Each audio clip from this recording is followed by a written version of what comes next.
Hey guys, welcome back to Clownfish TV. This is Kneon. I'm here with Geeky Sparkles. Hello. And it's time for another daily dose of Dismal Disney. Yep. This is a really dismal story. This is Disney's Mulan, which we've been covering. It's in the middle of a bunch of controversy right now because Disney publicly thanked the PRC, the People's Republic of China Bureau, responsible for apparently, allegedly, the Xinjiang re-education camps, right? Mm-hmm. So there's been a lot of controversy about this, and I think Disney was hoping it would get swept under the rug. That is not going to happen. Apparently not, no. Because now a bipartisan group of lawmakers is asking Disney some questions. Yeah, that's not good. So, what the hell, Disney? What is the nature of your relationship? well, this comes after the fact that they're pushing for, like the Department of Defense, that if you're taking money from China, that you can't work with them anymore for films, which apparently was a thing since the 40s. Yeah. And the government's already kind of like standing up against this because it's been a problem. And it is, I want to stress, it is bipartisan. This is not a Republican thing or a Democrat thing. It's everybody's scratching their heads like, why is Disney kowtowing to China? There's no such thing as bipartisan. Don't you know? If you disagree with something that someone else agrees with, that's because you're a Republican or Democrat. Just look at the Cuties video. Yeah, right. Okay, so this is coming from Bloomberg, and then we're going to talk about Disney's kind of sort of answers. They're really being dodgy on this one. And just in general, like, this whole situation has blown up into, quite the promotion tool for Disney? Yeah, pretty much. I was like, what's that old adage that, all press is good press? There's no such thing as bad press? Well, their CFO she's pretty much come out and said that this has been a lot of buzz. Disney, though, this is kind of their end game. Like, look, everybody's been calling them out for their really chummy relationship with the CCP. They flippin' pandered this movie. They changed it just because they asked them to. I mean, this movie was made for China. And then, ironically enough, if you watch the video we did a day or two ago, that China, because of the backlash, told many media outlets not to cover the movie because they didn't want it, coming out. They didn't want a spotlight shown on the Xinjiang I'm using air quotes, re-education camps. They don't want that headache to deal with, so they're like, just don't talk about this movie. Don't talk about the re-edutainment. The re-edutainment. Oh my God, I could just picture them like putting like Mickey in a chair like Clockwork Orange and like prying his eyes open. I don't think it's going that far. Wow, like, that was a stretch. Anyway, lawmakers press Disney chief about Xinjiang, I think that's how you pronounce it, links to Mulan. A bipartisan, there are Democrats and Republicans, bipartisan group of U.S. lawmakers has asked why Disney chief executive officer Bob Chapek, he had to explain why the company has contacts with security and propaganda authorities. Well, I want to say something, too. It wouldn't have been him who did that. No, Chapek... Oh, he's just like, crap, now I'm covering for Iger again. Yeah, this is it. This is Bob Iger. Bob Iger has chased the Chinese cheddar for years. He built... I'm sorry, it's like chase the chuck wagon. I can't. Every time you say Chinese cheddar, that's a shirt right there. The Chinese cheddar. Chase the Chinese cheddar. You have a mouse chasing. Well, he has. Shanghai Disneyland was supposed to be his legacy. That was his thing, yes. Because they saw how well Hong Kong did, and they're like, let's make Shanghai. Now the rumor, and again, this is all rumor, that they might actually just divest themselves of the Asian parks at some point and work out a deal like they have in Tokyo, where they basically license. Well, basically what they were doing was they were using it for R&D. Yeah. I mean, we got a Tron coaster here. Guess when their partnership with China already paid for it, and they didn't have to foot the whole bill. So A lot of things you're seeing over those parks are coming over to the U.S. parks from the other parks they own because they were using the Chinese cheddar for R&D. Anyway, so look, and this is just months after there was some questions being asked about just how close Disney's relationship is with the CCP. After it was learned that scenes from the $200 million movie had been filmed in Xinjiang, where as many as 1 million, I think, is Uyghurs, most of whom are Muslims, have been forced into detention camps. I'm sorry, re-education re-education camps. Detention is not a magical enough word. That's right. And then they were saying that CFO was saying too, well, we only filmed a little bit of it there. Yeah. That was her argument. We filmed most of it in New Zealand, which is true. They did. But we filmed in many locations, and that was just one of them. Yeah, we'll talk about that. So there was a boycott against the film. I don't know how much of a financial impact the boycott actually had, because a lot of people weren't interested in this movie for other reasons. They're like, it's just not that good. They changed too much from the cartoon. They didn't like the star stuff she was saying about Hong Kong. She wasn't a girl worth fighting for. She wasn't a girl worth fighting for. So this is coming from a letter that the senators wrote on Friday. Disney's apparent cooperation with officials of the People's Republic of China who are most responsible for committing atrocities or for covering up for those crimes is profoundly disturbing. The lawmakers, including Republican Senators Marco Rubio and Tom Cotton of Arkansas, Jeff Merkley, an Oregon Democrat, as well as Representative Liz Cheney, a Wyoming Republican, pointed out that the crackdown by the Beijing government in Xinjiang has long been well known, and the decision to film there in cooperation with local security and propaganda elements offers tacit legitimacy to these perpetrators of crimes that may warrant the designation of genocide. Yeah, I know. That's not magical. Well, I was reading before too that they said that Trump has like a ban on that area or something as of like last October. I don't know all the details of that. I'm not going to look into it, but apparently that he had something in place. But then this would have been filmed before that, likely, so it wouldn't have applied. Anyway, this is turning into. I'm gonna be honest. I said it in another video. This is turning into one of the worst PR black eyes that Disney has ever gotten.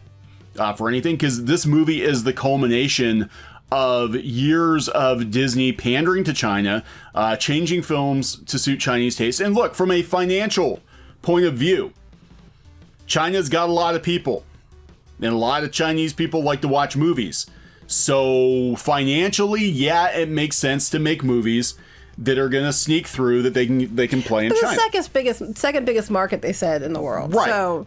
Right, but at what cost? You know, like where do you draw the line? Be like, let's make movies. If the Chinese like it, that's fine. If they don't like it, oh well. But now they're basically banking on China. If they want to get these billion-dollar box offices, they have to make movies that China likes. Right, and that's why they pandered, and they made changes to the script and things to, appease the people that were reviewing it over there that didn't like what they were seeing. And they took a kiss scene out and some other stuff out because they didn't think it would fly well with their audiences, even though it's not flying well with their audiences either way. Yeah, so now, then just the irony in the fact that they went through all this hassle, all this trouble.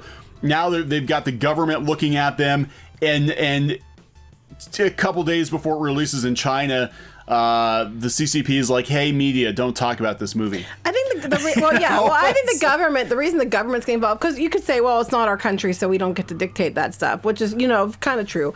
But the reason the government's involved is because a lot of these companies have been very chummy with China, and there have been some issues in the past involving, information and, stuff being sold and things like that, that, they're worried about it, understandably. So I'm not that they're saying that you can't work with the Department of Defense now if you're doing films, because they used to let them use that stuff.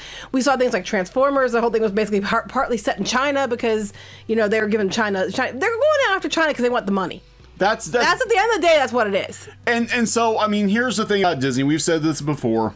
And, Disney, giving people the warm fuzzies when they donate to causes, it's all about marketing, Oh, yeah, they spin everything. They don't just do it for the goodness of their heart. Disney, there's always an ulterior motive. You see over here, they're giving all kinds of money to different causes, including... always the PR, big rollout of news media coverage, so Right. Look at Black Lives Matter. They're talking about, they're chatting that up, but then you see how, you've got complaints from John Boyega about how they actually treated Finn, and then they go back to China that they actually shrunk Finn on the poster. Yes, they did. To try to trick the Chinese, like, oh, we don't have any dark-skinned people in this movie. Come on, Chinese audiences, come on, watch this movie. He's not the lead. It's okay. It's okay. We got a white girl in the lead. Well, maybe that's one of the reasons they downplayed his role. Because of China. Yeah. And they want the Chinese money to make the movies too, because that's why I think with Transformers it was partially in China, is because the Chinese government was funding part of the movie. Or the companies in China were. Well, yeah, and you can see this. Like there are so many, and science fiction movies are big, action movies are big, but Transformers 4 in particular, they make sure how it works is if China kicks in some money, they usually make sure that part of the movie is set in China, and the part that's set in China is always flattering of China, and they always bring in some big Chinese star to get the Chinese money. They did this with Transformers 4. They did it with Independence Day 2. They made sure what was it? Like the U.S. and China are working together. Here's a Chinese star. Yeah. And it's always a very... They tried it with Rogue One. They tried it with Rogue One. They got Donnie Yen in there. And Rogue One actually did well. And China, look, it worked somewhat. Rogue One did well. Then compare Rogue One to the other Star Wars movies, which didn't do very well. So they're starting to figure this out, and so now they're like, well, let's just go all in and just make a movie for China, just for China. But like the Pirates of the Caribbean movies are basically produced just for China because they love Johnny Depp. They, for whatever reason, they love Johnny Depp over there.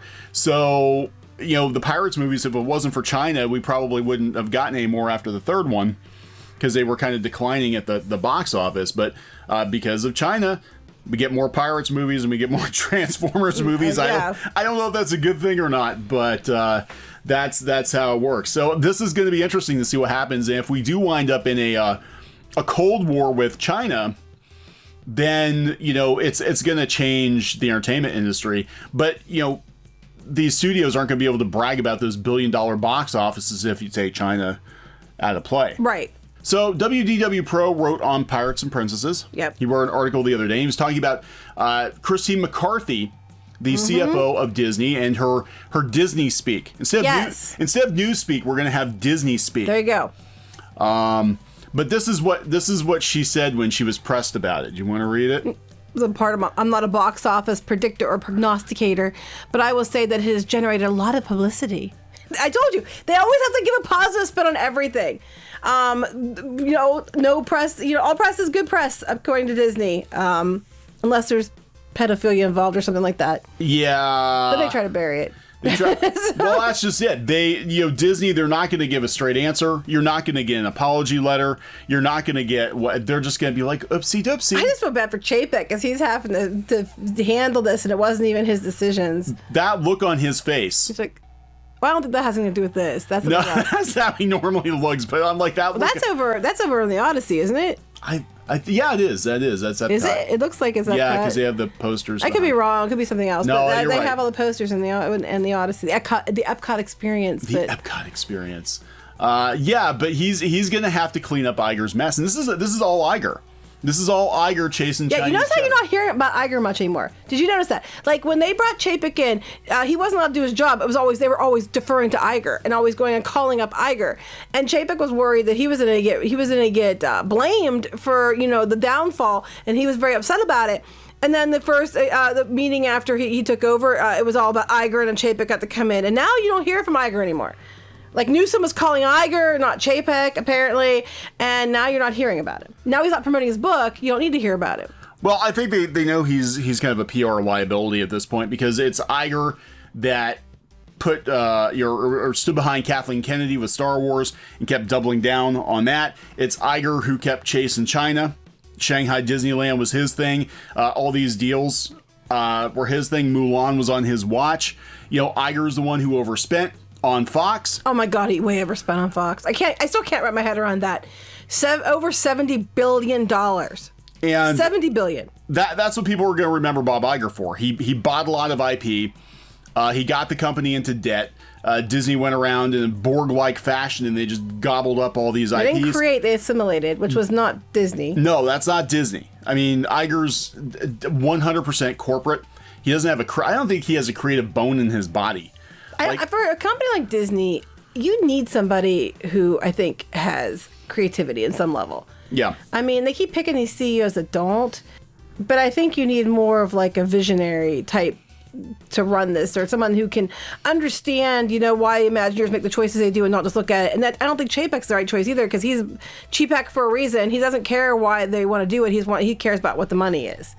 And they keep doing that. They need somebody who can do both. And people, they're not common, but they're out there. Yeah, they're out there. I don't think they're working for Disney at this point. I think, no. Disney has kind of become the very thing that Walt was against. So many levels. Which is sad. But yeah, I think this is going to escalate. Now, I don't think there are any other movies that Disney has in production that are this, that pander this hard. But it is going to be interesting to see if it affects how Disney deals with things in the future. Yeah. Don't expect them to film anywhere near Xinjiang anytime soon. I don't think a lot of people are going to now. There might even be a ban on it. Maybe the government will be like, you're not allowed to release movies that have anything to do with. I told you that apparently, I was reading an article, I don't have all the details, but it's something about Trump signing something back in October. And it was about, it was more like the Silk Roads and stuff there, that area, but I don't know if that's the same area or not, but they were talking about how there was a boycott on that, and they were thanking that area. I don't know if it's the same or not, because I'm not familiar. But they were thanking that area as well, and that was like some place that was told, there's a boycott on it for this kind of stuff. So I don't have all the information in front of me. All right, but Disney's like, hey, this is fine. It's all fine here. It's all fine here. Chinese cheddar. It's just good buzz. It's good buzz. And then I'm really curious to see if this is going to be addressed at all in their quarterly earnings call. They won't, unless someone asks specifically. It'll be like, oh my gosh, guys, we had so many downloads of That's Mulan. what they're going to do. We're not going to tell you. We're going to be like, we had so many downloads. It was like they're saying now it was downloaded more than Hamilton on the weekend. And, and all the publicity played into that. It worked out for us. That's what they're going to spin it as. They will probably bring it out. You're right. They probably will do it that way. And they'll say, and all the publicity actually helped us. So it's all good now. It's all good here. Don't ask any questions about it. Don't ask questions. How are you? All right, we gonna wrap this one up? Yeah, please do. Okay, so please subscribe for more pop culture news, views, and rants, and we'll talk to you guys later. Bye.